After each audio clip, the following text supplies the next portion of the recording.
Hello friends, good morning. നമ്മളെ എല്ലാ T V സീരിയലിലേക്ക് എല്ലാവർക്കും സ്വാഗതം. അങ്ങനെ അനിതേ തൻ്റെ സ്ഥാനം വെച്ചൊഴിയുക. ഇനി മുത്തശ്ശൻ പറഞ്ഞാൽ പോലും താൻ ആ കസേരയിൽ കയറിയിരിക്കില്ല എന്ന കാര്യം ഇങ്ങനെ എല്ലാവരോടുമായിട്ട് പറയുന്നു. അപ്പോൾ ഈ വീട്ടിലുള്ള ആണുങ്ങളെല്ലാവരും ഒത്തൊരുമയുള്ളവരും സ്നേഹമുള്ളവരാണെന്നും അതാണ് ഒരു കുടുംബത്തിൻ്റെ വിജയം എന്ന കാര്യമൊക്കെ മുത്തശ്ശൻ അവിടെ നിന്ന് പറയുമ്പം ജലജയും അവന്തികയും അതുപോലെ ജാനകിയും തുറപ്പിച്ച് നോക്കി ഇങ്ങനെ നിൽക്കും കേട്ടോ. ഇനിയിപ്പോൾ ഒന്നും ചെയ്യാനില്ല. ശത്രുക്കളെ പൂർണ്ണമായി മനസ്സിലാക്കി അവൻ്റെ കൊമ്പൊടിച്ച ആദർശ് തന്നെ ഇനി പഴയതുപോലെ ജ്വല്ലറിയെ നയിക്കണമെന്ന് നമ്മുടെ മുത്തശ്ശൻ പറയുമ്പോഴത്തേക്കും ഭയങ്കര ദേഷ്യം ഇവർക്ക്. നിനക്കതിലെന്തെങ്കിലും എതിർപ്പുണ്ടോ ജാനകി എന്നിങ്ങനെ മുത്തശ്ശൻ ചോദിക്കും. അത് പിന്നെ അപ്പോൾ എതിർപ്പുണ്ടെങ്കിലും എനിക്കതിൽ ഒരു കുഴപ്പമില്ല എന്ന് പറഞ്ഞു മുത്തശ്ശൻ. എനിക്ക് ശരിയെന്ന് തോന്നുന്നത് ഞാൻ ചെയ്യും. പിന്നെ അതിൻ്റെ മുകളിൽ ഒരു സംസാരത്തിൻ്റെ ആവശ്യമില്ല എന്ന് പറയുമ്പം അത് ഞാനൊന്നും പറഞ്ഞില്ലല്ലോ അച്ഛാ എന്ന് ജാനകി. എന്തൊക്കെയോ പറയണം എന്നുണ്ടായിരുന്നു, അത് വേണ്ടെന്നാ പറഞ്ഞത്, മനസ്സിലായോ? ദേ അതും കൊണ്ടുവന്നേടോ എന്നും പറഞ്ഞിങ്ങനെ ഒരു സാധനം കൊണ്ടുവന്ന് മുത്തശ്ശൻ. ഈ കേക്ക് കട്ട് ചെയ്ത് നമുക്ക് ആദർശിൻ്റെ തിരിച്ചു വരവ് ആഘോഷിക്കാമെന്ന് പറഞ്ഞു. അപ്പം മോളെ രണ്ടാളും ചേർന്ന് കേക്ക് കട്ട് ചെയ്യാൻ പറഞ്ഞു മുത്തശ്ശി. അപ്പോൾ ഇത് വല്ലാത്തൊരു ആഘോഷമായി പോയല്ലോ എന്ന് നയന പറയുമ്പം അതേന്ന് ആദർശ്, നീ മനസ്സൊന്നൊന്നാണ് ഇവിടുന്ന് ഇറങ്ങിപ്പോയത്. നിൻ്റെ പിന്നാലെ അതിനേക്കാളും സങ്കടത്തോടെയാണ് മോൾ ഇവിടുന്ന് ഇറങ്ങിപ്പോയത്. അപ്പോൾ പിന്നെ തിരിച്ചു വരുന്നത് അതിൻ്റെ ഇരട്ടി സന്തോഷത്തിലായിരിക്കണ്ടേന്ന് ചോദിച്ചു. അതെ, അങ്ങനെ തന്നെ വേണമെന്ന് പറയാം അവർ. അപ്പം നിങ്ങൾ രണ്ടുപേരും ചേർന്ന് കേക്ക് കട്ട് ചെയ്യാനും ആ സമയത്ത് അവർ പറഞ്ഞു. അങ്ങനെ എല്ലാവരും കൂടെ ചേർന്ന് നിന്ന് കേക്കൊക്കെ കട്ട് ചെയ്തു.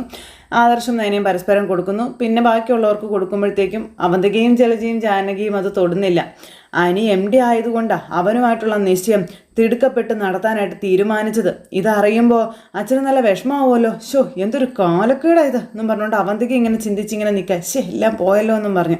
അപ്പം ഞാൻ ആ ചെണ്ടക്കാരെ ഒന്ന് പറഞ്ഞിട്ടിട്ട് വരാമെന്നും പറഞ്ഞുകൊണ്ട് അവിടുന്ന് മുത്തശ്ശൻ അങ്ങോട്ടേക്ക് പോയി. ആ സമയം മോളിങ് വന്നേ എന്ന് പറഞ്ഞു ദേവയാനി നയനയും കൂട്ടിക്കൊണ്ട് പോയിട്ട്. അപ്പോൾ മോളേന്നും പറഞ്ഞ് കനക ഓടി വന്ന് കയറ്റി പിടിക്കുകയോ ഉമ്മ കൊടുക്കുകയൊക്കെ ചെയ്യണം. അങ്ങനെ അവരെല്ലാവരും സന്തോഷത്തോടെ അവിടെ നിൽക്കുമ്പം ദേവയാനിക്ക് ഇപ്പോഴാണ് ജീവൻ വെച്ചതെന്ന് മുത്തശ്ശി പറയാം. ആ സമയത്ത് നമ്മുടെ നയന എല്ലാവരുടെ അടുത്തേക്ക് ചെല്ലുകയാണ്. അപ്പോൾ ദേവയാനിക്ക് മാത്രമല്ലമ്മേ, ഈ വീട്ടിലെ എല്ലാവർക്കും ഇപ്പോഴാണ് ഒരു പുതുജീവൻ വെച്ചതെന്ന കാര്യം ജയൻ പറയും. അപ്പം അനി പറഞ്ഞു സത്യമാണെന്ന്. പക്ഷേ ഇവിടെ ജീവൻ പോയ ചിലരും ഉണ്ട് എന്ന് നമ്മുടെ അജയൻ. അതും ശരിയാ നമ്മുടെ അനി. അപ്പോഴത്തേക്ക് അഭിയും ജലജയും ജാനകിയൊക്കെ ഇങ്ങനെ കുറുക്കൻ്റെ കണ്ണും വെച്ച് ഇങ്ങനെ അങ്ങോട്ടും ഇങ്ങോട്ടും നോക്കിക്കൊണ്ട് ഇങ്ങനെ നിൽക്കുന്നു. ഇതെല്ലാം കഴിഞ്ഞ് പിന്നെ പൂജാമുറിയിലേക്ക് ഓടുമായിരുന്നു നമ്മുടെ ദേവയാനി. പൂജാമുറിയിൽ പോയി തൻ്റെ ഗണപതിയെ തൊഴുത് പ്രാർത്ഥിച്ചു. അപ്പോഴത്തേക്ക് നയനെ അങ്ങോട്ടേക്ക് വന്നു. മോളിങ് വന്നേ എന്നും പറഞ്ഞു നയനയെ ചേർത്ത് പിടിച്ച് ഇങ്ങനെ നമ്മുടെ ദേവയാനി നയനയായിട്ട് സംസാരിക്കും കേട്ടോ. അച്ഛന് വെറുത്തതിൻ്റെ 1000 മടങ്ങ് സ്നേഹമുണ്ട് എനിക്കിപ്പോൾ അച്ഛനോട് എന്ന് ദേവയാനി പറയുമ്പോൾ എനിക്കും അങ്ങനെ തന്നെ അമ്മേ. ഒരിക്കലും കുടുംബത്തേക്കാൾ കൂടുതൽ മുത്തശ്ശൻ ബിസിനസ്സിനെ സ്നേഹിച്ചിട്ടില്ല. അത് നമുക്കാർക്കും മനസ്സിലായില്ലെന്ന് മാത്രമെന്ന് നയന പറയുമ്പം എനിക്ക് അത്ഭുതമായിരുന്നു ആദർശിനെ അച്ഛൻ തള്ളി പറഞ്ഞപ്പോഴേ. എന്നും അച്ഛൻ്റെ അഭിമാനമായിരുന്നല്ലോ ആദർശ്. ആ അച്ഛൻ മൂത്ത കൊച്ചുമോനായതുകൊണ്ട് എവിടെ പോയാലും ആദർശിനെ കാണാൻ ഓടി വരുമായിരുന്നു. അത്രയ്ക്ക് ഇഷ്ടമായിരുന്നു അവനെ അച്ഛന്. അപ്പോൾ അതുകൊണ്ട് ആദർശേട്ടൻ പടിയിറങ്ങി പോയപ്പോൾ നെഞ്ചു പൊട്ടുന്ന വേദനയായിരുന്നെന്നാണ് മുത്തശ്ശൻ എന്നോട് പറഞ്ഞതെന്നുള്ള കാര്യം നയന ഇങ്ങനെ പറയാം.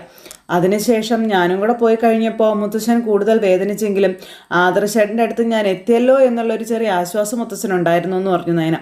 അതുപോലുള്ളൊരു സാഹചര്യങ്ങൾ വരുമ്പോൾ ഒരു കുടുംബത്തിനകത്ത് തമ്മിത്തല്ലും കാര്യങ്ങളൊക്കെ നടക്കും. കൊച്ചുമക്കളും മക്കളും മരുമക്കളും തമ്മിൽ വലിയ ശത്രുതയും കാര്യങ്ങളൊക്കെ ഉണ്ടാകുമെന്നും ദേവയാനി പറയുക. എല്ലാവരും വേറെ മാറി താമസിക്കാൻ പോലും തോന്നും. കുടുംബം ശിഥിലമായി പോവുകയും ചെയ്യും. എന്നാൽ ഇവിടെ അത് ആഗ്രഹിക്കുന്ന പലരും ഉണ്ടെങ്കിലും അച്ഛനെയും അമ്മയെയും ഒക്കെ തള്ളിപ്പറഞ്ഞിട്ട് ജയേട്ടനും അജയനും ഒന്നും ആരുടെയും വാക്ക് കേട്ട് വീട് വിട്ട് മാറി നിൽക്കത്തില്ല എന്ന കാര്യമൊക്കെ പറയുക. മകനോടും മരുമകളോടും അമിത സ്നേഹം ഉണ്ടെങ്കിലും ഞാനും അങ്ങനെ ഒരു തീരുമാനം ഒരിക്കലും എടുക്കില്ല എന്നും ദേവയാനി പറയുന്നു. ഒരർത്ഥത്തിൽ കുടുംബത്തിലുള്ള കാരണവന്മാരനുസരിച്ച് പോകുന്നത് അതൊരു സുഖം തന്നെയാണ് മോളെ.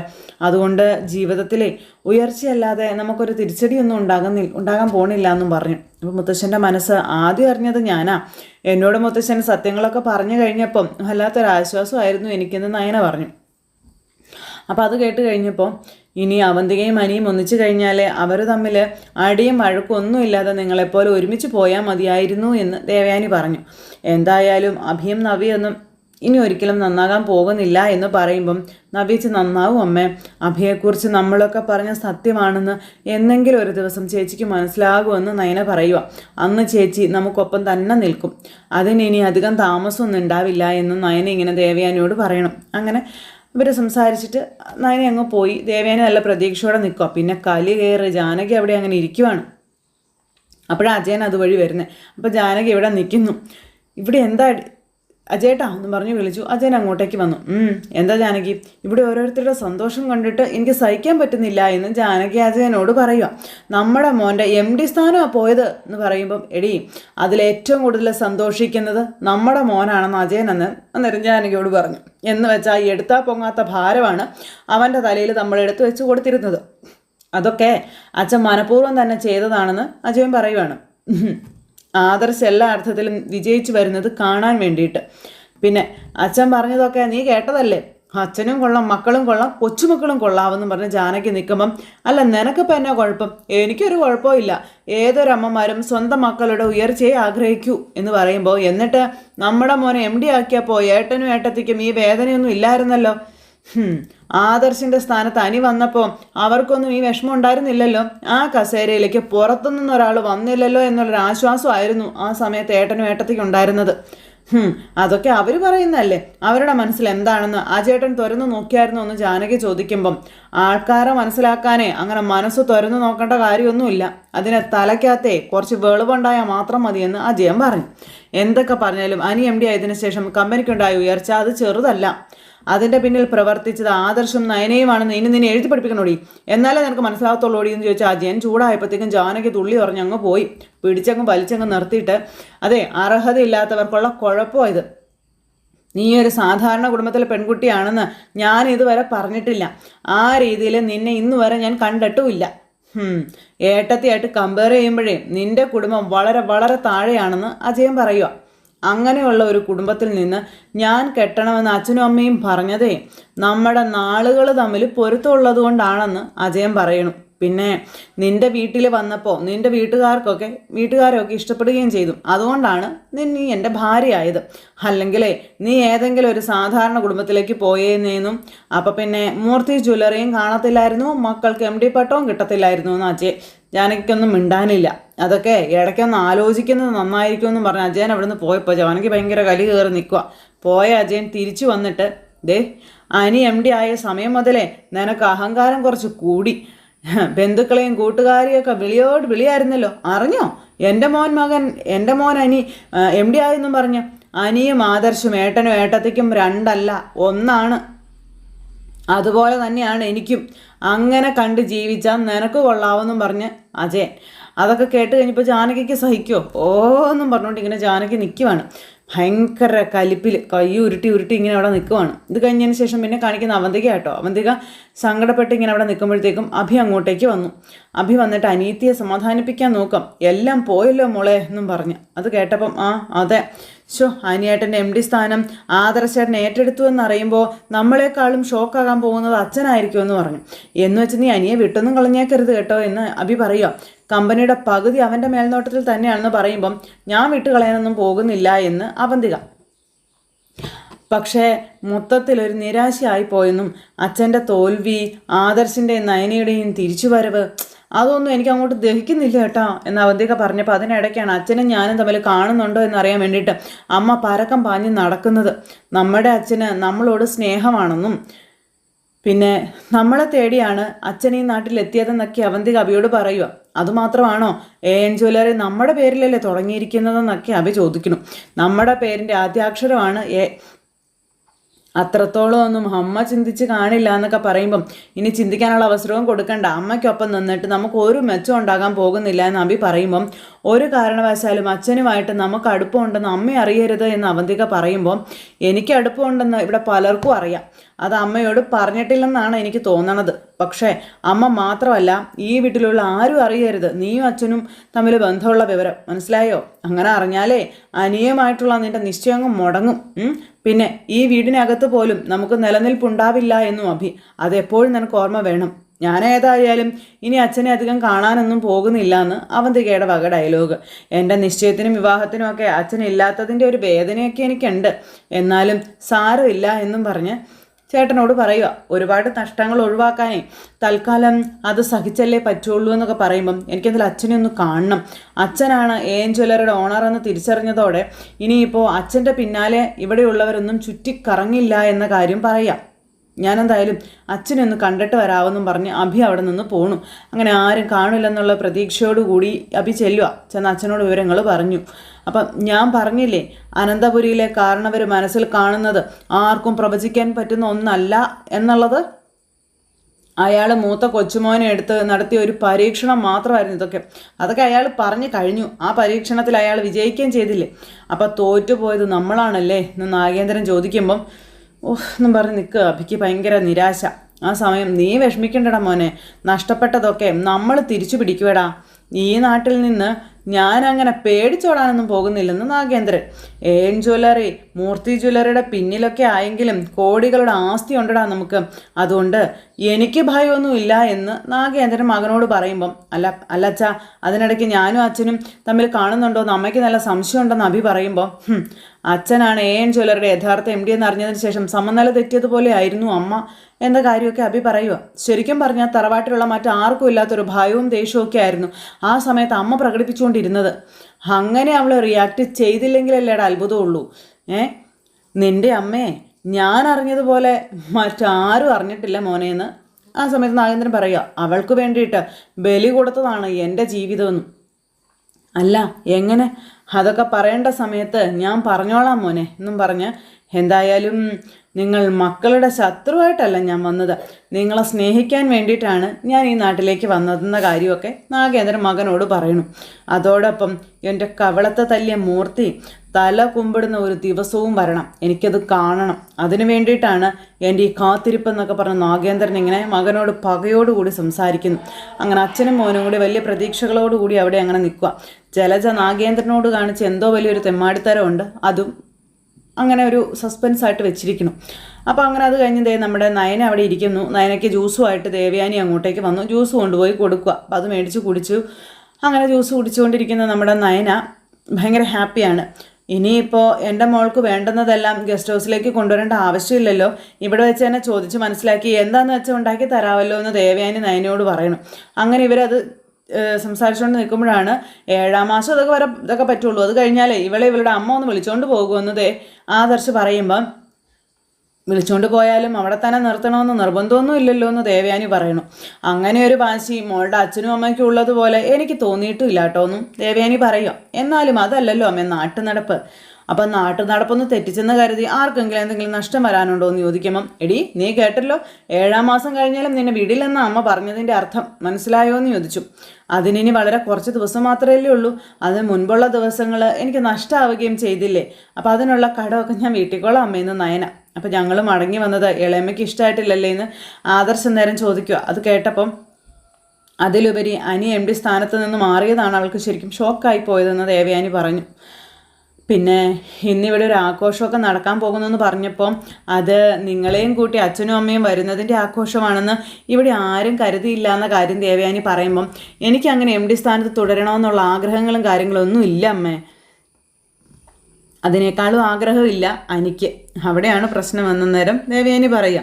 അത് പക്ഷേ ജാനകിക്ക് ഇതുവരെ മനസ്സിലായിട്ടുമില്ല.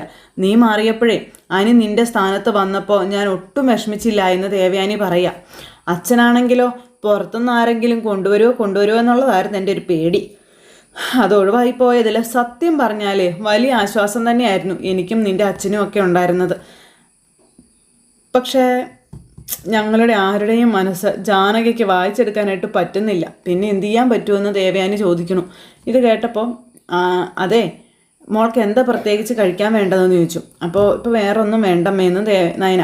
ഇടയ്ക്കിടയ്ക്ക് എന്തെങ്കിലുമൊക്കെ കഴിക്കണം കേട്ടോ, വയറൊഴിച്ചിടരുതെന്നും പറഞ്ഞു. അപ്പോൾ ശരി ഓക്കെ എന്നും പറഞ്ഞു നമ്മുടെ ദേവയാനി അവിടെ നിന്ന് അങ്ങ് പോയി. ദേവയാനി അങ്ങ് പോയി കഴിഞ്ഞപ്പം ആദർശ് നയനയുടെ അടുത്തേക്ക് വന്നിട്ട് നയന ഇങ്ങനെ തോളിൽ കൈയിട്ട് പിടിച്ചിട്ട് മുത്തശ്ശി അമ്മയും കാത്തിരിക്കായിരുന്നു മടങ്ങി വരുന്ന മരുമകളെ ശുശ്രൂഷിക്കാനായിട്ടെന്ന് ആദർശ് നയനയോട് പറയുന്നു. അങ്ങനെ അവർ രണ്ടുപേരും കൂടെ അവിടെ നിൽക്കുക. അത് കഴിഞ്ഞ് മുത്തശ്ശനും മുത്തശ്ശിയും കൂടെ അവിടെ അങ്ങനെ ഇരിക്കുക കേട്ടോ. അപ്പോൾ ഇന്ന് മുതൽ അങ്ങോട്ട് വീടിൻ്റെ മുറ്റത്ത് കോലം വരയ്ക്കുന്ന മരുമകളെ കാണാമല്ലോ എന്ന് മുത്തശ്ശൻ പറയുക. അപ്പോഴത്തേക്കും ജയനും അതുപോലെ ദേവയാനിയും കൂടി അങ്ങോട്ടേക്ക് വരുന്നു. ഇവരുടെ സംസാരം കണ്ട് ഭയങ്കര ഹാപ്പി ആയിട്ട് അവർ രണ്ടുപേരും വരുന്നത് കേട്ടോ. അപ്പോൾ മക്കൾ വന്നതിൻ്റെ സന്തോഷം അവർക്ക്. അവരിങ്ങനെ വന്നിരിക്കും അച്ഛൻ്റെ അമ്മയുടെ അരികിൽ. എന്നാലും ഞങ്ങൾ ആൺമക്കളോട് പോലും അച്ഛൻ്റെ മനസ്സിലെന്താണെന്നൊന്നും പറഞ്ഞില്ലല്ലോ അച്ഛാന്ന് ജയൻ പറയുമ്പോൾ മുത്തശ്ശി ഇരുന്ന് ഭയങ്കര ചിരി.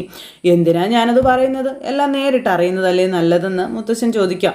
എടാ, രാജയോഗമുള്ള നക്ഷത്രമാണ് നിൻ്റെ മകൻ്റേത്. അവൻ്റെ കർമ്മസ്ഥാനത്ത് ശുക്രനാ. അതുകൊണ്ട് അവൻ നയിക്കേണ്ടവനാണ്, അല്ലാതെ നയിക്കപ്പെടേണ്ടവനല്ല എന്ന് മുത്തശ്ശൻ ഇങ്ങനെ അന്നേരം ജയനോട് പറഞ്ഞു. അത് മനസ്സിലാക്കിയിട്ടാണ് നിന്നെയും അജയനെയും മാറ്റി നിർത്തിയിട്ട് ഞാൻ മൂർത്തി ജ്വല്ലറിയുടെ തലപ്പത്തേക്ക് അവനെ കൊണ്ടുവന്നതെന്ന കാര്യവും മുത്തശ്ശൻ ഇങ്ങനെ പറഞ്ഞു.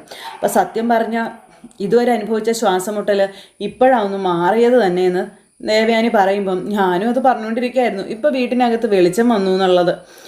അപ്പം നിൻ്റെ മോന് അലസത വെടിഞ്ഞ് ബിസിനസ്സിൽ കൂടുതൽ കരുത്തനാകണമെന്നുള്ളൊരാഗ്രഹം എനിക്കുണ്ടായിരുന്നെന്നും അവനങ്ങനെ ബിസിനസ്സിനെ തകർക്കുന്ന പ്രവർത്തികൾ ചെയ്യാത്ത കൂട്ടത്തിലാണ്. പക്ഷേ അവൻ ഇടയ്ക്കുണ്ടായ പരാജയം എന്നെ പോലും മാനസികമായി തകർത്ത് കളഞ്ഞു. അവൻ തല താഴ്ത്തി വരുമ്പം അവനേക്കാളും കൂടുതൽ വിഷമിക്കുന്നത് ഞാനാണെന്നൊക്കെ പറയുമ്പം അതൊക്കെ എനിക്ക് അറിയാമല്ലോ അച്ഛാ. ഇനി ഇങ്ങനെ ഒരു ദിവസം അവൻ്റെ ജീവിതത്തിൽ ഉണ്ടാകാൻ പാടില്ല. അതിനു വേണ്ടിയിട്ടാണ് ഇത്രയും വലിയൊരു പരീക്ഷണം ഞാൻ അവന് കൊടുത്തതെന്നും മുത്തശ്ശൻ പറഞ്ഞു. അതുകൊണ്ട് തന്നെ 2 നേട്ടങ്ങളുണ്ടായി. ഇത്രയും കാലം അനി MD ആയതുകൊണ്ട് അവന് കാര്യങ്ങളൊക്കെ ദഹിക്കാനായിട്ട് കഴിഞ്ഞിട്ടുണ്ടെന്ന കാര്യവും ആദർശനും ചതി എങ്ങനെയൊക്കെ വരുമെന്നുള്ളത് മനസ്സിലാക്കാൻ കഴിഞ്ഞിട്ടുണ്ടെന്നുള്ള കാര്യവും മുത്തശ്ശൻ പറയുക കേട്ടോ. ഇനിയിപ്പോൾ അവർക്ക് നമ്മൾ വലിയ ഉപദേശങ്ങൾ കൊടുക്കേണ്ടതായിട്ടുള്ള കാര്യമൊന്നുമില്ല. അവർക്കറിയാം എങ്ങനെ മൂർത്തി ജ്വല്ലറിയെ മുന്നോട്ട് നയിച്ചു കൊണ്ടുപോകണം എന്നുള്ളത്. പിന്നെ അവൻ്റെ കൂടെയുള്ളത് ചെറിയ ആളൊന്നും അല്ലല്ലോ MD. അപ്പോൾ എൻ്റെ ഉള്ളിൽ ആദർശനോട് സ്നേഹമുണ്ടെന്ന് ആദ്യം പറഞ്ഞത് നയനമോളാണെന്ന് പറയുമ്പം പറഞ്ഞ് അതേപ്പറ്റിയൊക്കെയെന്ന് ദേവയാനി പറയാം. എന്നിട്ടത് ആദർശനോട് പോലും പറയാതെ അച്ഛൻ്റെ വാക്ക് കേൾക്കുകയായിരുന്നു എന്നൊക്കെ പറയുമ്പം ഞാൻ നല്ല കാര്യമാണ് പറഞ്ഞത്, ആദർശൻ്റെ നന്മയ്ക്കുള്ള കാര്യങ്ങൾ. അതുകൊണ്ടാണ് മോൾ എൻ്റെ വാക്ക് കേട്ടതെന്നുള്ള കാര്യം പറയാം കേട്ടോ. ഇനിയിപ്പോൾ മോൾക്ക് എന്താണ് വേണ്ടതെന്ന് വെച്ചാൽ ഉണ്ടാക്കി കൊടുക്കാം, ഞാനും അതിനുവേണ്ടി കാത്തിരിക്കുകയായിരുന്നു നമ്മുടെ മുത്തശ്ശി. എല്ലാവരും സന്തോഷിക്കുമ്പോഴും ഒരു കാര്യം ഓർക്കണം, വീണ്ടും ഒരിക്കൽ കൂടി നാഗേന്ദ്രൻ എന്ന വിഷത്തിന് അടി കിട്ടി. അവൻ ആ പകയും പ്രതികാരവും തീർക്കാൻ ഏതറ്റം വരെയും പോകുമെന്നുള്ള കാര്യം മുത്തശ്ശൻ പറയുക. അപ്പോൾ ഇവരിങ്ങനെ ശരിയാണെന്നുള്ള രീതിയിൽ ഇരിക്കുന്നു. ഇപ്പോൾ നാഗേന്ദ്രനെ കുറിച്ചുള്ള കാര്യങ്ങൾ മുത്തശ്ശൻ്റെ മനസ്സിലായി. മുത്തശ്ശൻ അത് പറയുവാണ്. അങ്ങനെ അവർ ഈ കാര്യം സംസാരിച്ചുകൊണ്ടിരിക്കുന്നു. അപ്പോൾ ജലജ അവിടെ ഇരിക്കും കേട്ടോ. കലി കയറിയിരിക്കുന്ന ജലജയുടെ അടുത്തേക്ക് ചൊറിയാൻ വേണ്ടി തന്നെ നമ്മുടെ കനക കയറി ചെല്ലുന്നു.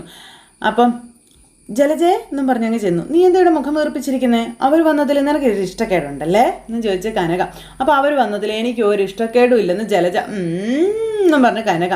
ഇനിയിപ്പോൾ ഉടനെ എൻ്റെ മോളുടെ നിശ്ചയം, അതിന് തടസ്സമായിട്ട് നിൻ്റെ മോള് വരാതിരുന്നാൽ മതിയെന്ന് ജലജ പറയുമ്പോൾ ഓ ആ ചടങ്ങിൽ പങ്കെടുക്കാൻ പോലും എൻ്റെ മോള് വരില്ല എന്ന് കനക അന്നേരം പറഞ്ഞു. പിന്നെ പക്ഷെ ആ അനി ഒരു പാവം പയ്യനാ, അവനെ കല്യാണം കഴിക്കാൻ പോകുന്ന നിൻ്റെ മകളോട് പറയണം ആ അനാമികയെ പോലെ ആകരുതെന്ന് കേട്ടോ. അനിയായിരുന്നു കമ്പനിയുടെ MD. ആ സ്ഥാനത്ത് നിന്ന് അവനെ നീക്കണമെന്ന് നീയും നിൻ്റെ ഭർത്താവൊക്കെ ശുപാർശ ചെയ്ത് കാണുമായിരിക്കും അല്ലേ എന്ന് പറയുമ്പോഴത്തേക്കും ഇത് കേട്ട് നയന വന്നു. അപ്പച്ചി, ഇനി അപ്പച്ചി പറയുന്നതൊക്കെ കേട്ടോണ്ട് ഞങ്ങൾ നിൽക്കുമെന്ന് കരുതരുത് കേട്ടോ എന്ന് പറഞ്ഞു നയന. മുത്തശ്ശനും മുത്തശ്ശിയും നേരിട്ട് വന്ന് വിളിക്കാതെ ഞാൻ തിരികെ വന്നാലും ആദർശേട്ടൻ വരില്ലായിരുന്നു എന്ന് നയന ജലജയോട് പറയുക. അല്ലെങ്കിൽ തന്നെ മോളെ, നമുക്ക് ആർക്കും ഇവളെ പോലെ എവിടെയും കടിച്ചു തൂങ്ങാൻ ആഗ്രഹമില്ലല്ലോ എന്ന് കനക അന്നേരം പറഞ്ഞു. അപ്പോൾ ജലജ ഇങ്ങനെ നോക്കുക. എടി, നിന്റെ മോനാണ് മൂർത്തി ജ്വല്ലറിയെ തകർക്കാൻ വന്നവരുടെ കൂടെ നിന്നതെന്ന് കനക പറയണു. അതെ, നിന്റെ മുൻ ഭർത്താവിൻ്റെ സ്ഥാപനവുമാണ്, അതേപ്പറ്റിയൊന്നും നീ പറയണ്ട കനകയെന്ന് ജലജ. എനിക്ക് നാഗേന്ദ്രനോടുള്ള പകയും ദേഷ്യമൊക്കെ മറ്റാരെക്കാളും നന്നായിട്ട് എൻ്റെ അച്ഛനും അമ്മയ്ക്ക് അറിയാമെന്ന് കനകയോട് ജലജ പറയുമ്പം എന്തായാലും ആ നാഗേന്ദ്രൻ്റെ അതേ സ്വഭാവം തന്നെ അബിക്ക് കിട്ടിയിരിക്കുന്നത് എന്ന് നയന പറഞ്ഞപ്പം ജലജയ്ക്കൊന്നും മിണ്ടാനില്ല. ജലജ മിണ്ടാട്ടം മുട്ടിപ്പോയി ഇങ്ങനെ നിൽക്കുന്ന ഒരു സിറ്റുവേഷൻ കാണിച്ച് ഇന്നത്തെ കഥ അവസാനിച്ചു. അപ്പോൾ എല്ലാവരും കാത്തിരുന്ന് കാണണം കേട്ടോ. എല്ലാവർക്കും നല്ലൊരു ദിവസം ആശംസിക്കുകയാണെങ്കിൽ ടാറ്റാ.